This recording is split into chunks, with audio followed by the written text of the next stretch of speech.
Is Lorcana gimmicky? Is Lorcana too gimmicky?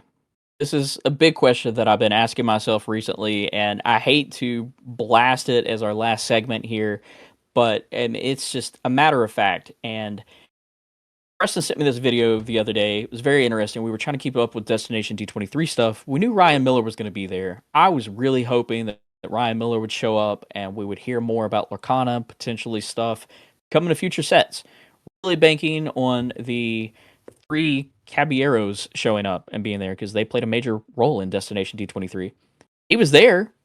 He didn't really do or say much. He got to sign an Iconic. I mean, that was cool to see him get emotional and sign an Iconic. And I think that was the first time that he saw one that wasn't in a sheet.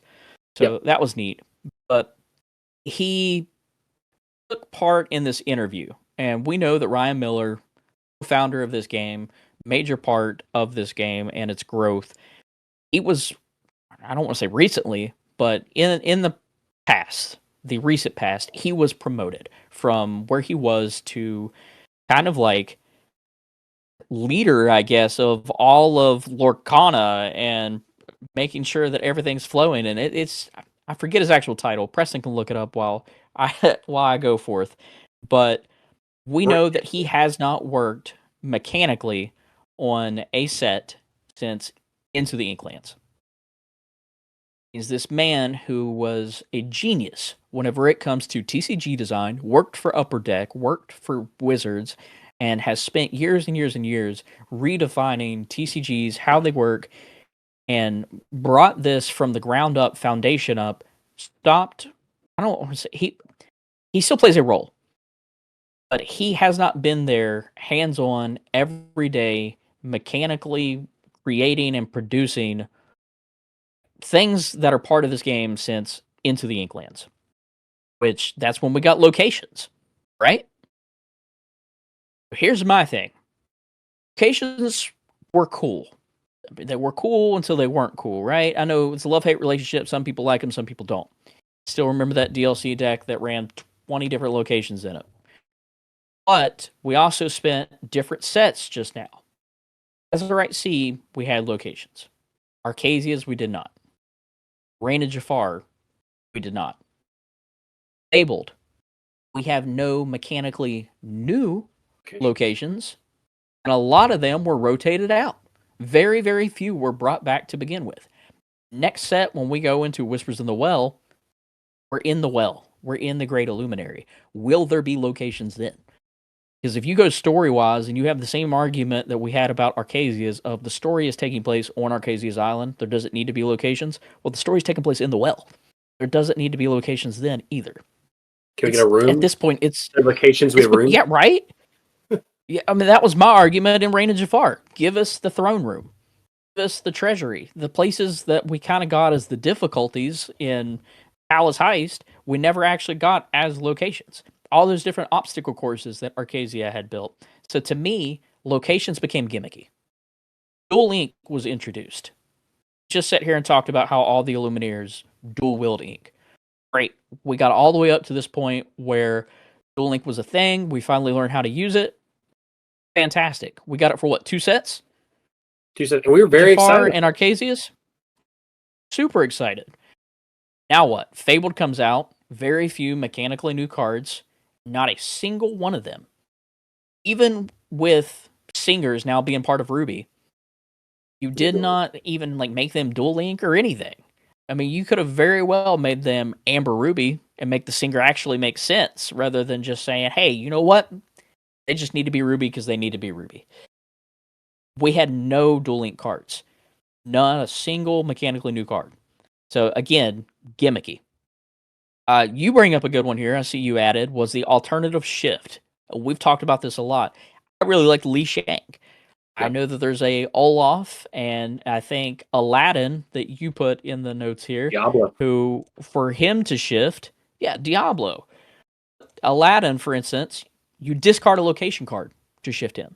I know Li Shang is you discard a character card to shift him. What happened to all of these different shift mechanics that came out?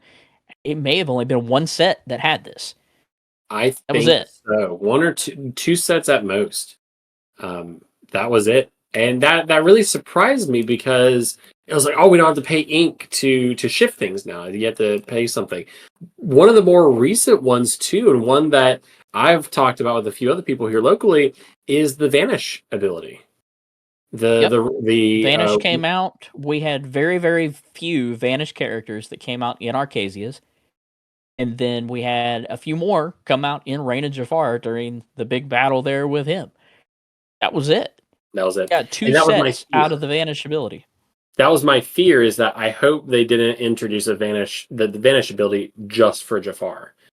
And maybe that's the goal. Maybe that's the goal. Maybe these abilities aren't meant to stick around forever. And maybe Vanish is like that. But again, we have this whole archetype around illusions. We have multiple Jafar cards that benefit and do things with illusion characters. And now that we are going into Fabled, no illusions, and going into Whispers in the Well, we may or may not get an illusion. I don't know, but it's same with Whispers in coming out. Like, we know that we're getting these Whispers. Are Whispers just going to be in Whispers in the Well? Maybe we get a few more after that, or is this just a one-off, one-trick pony? We have no clue. It seems very, very gimmicky to me, and I hate to say that. And I want to compare this to Pokemon real quick, because at the end of the day, Lorcana, although dominated by Disney adults, this is a game that is meant for kids 8 and up. I mean, it's Disney. We're all kids at heart, even as Disney adults. Pokemon is the same way. It is supposed to be pushed towards children and people who just love these Pokemon and Disney characters. And we see that Lorcana is, I don't want to say copying, but they are taking what Pokemon has learned over years and years and years from a TCG that's been around since '96, and they're running with that format and that structure because it works. We see it with the way that set rotations are now working. We see it with their seasons and the way that their championships will end up working and taking place, like the order in which rotations take place. The big difference between Lorcana and Pokemon, and the reason that Pokemon gets away and is allowed to be gimmicky, is because when they are gimmicky, whenever these new sets come out and they add, I don't know, Mega Evolving and Terrestrialization and all this other stuff that a lot of Lorcana players might know about, might not know about. If you're a bunch of nerds like us, then maybe you do. They're allowed to do that because, for one, their game has been around for 20-some years. 2, their TCG, while it makes tons and tons of money, it is also nothing but a marketing ploy for their video games, their anime, and everything else. Say, hey, look at this cool new mechanic that we're adding everywhere to our games and is going to be in the TV shows and all of that. Lorcana does not have that side marketing that they need to do. It's literally just the TCG. So whenever we get all of these gimmicks, so to say, the one thing that these gimmicks are for is the story. The story that people struggle to even keep up with in the first place.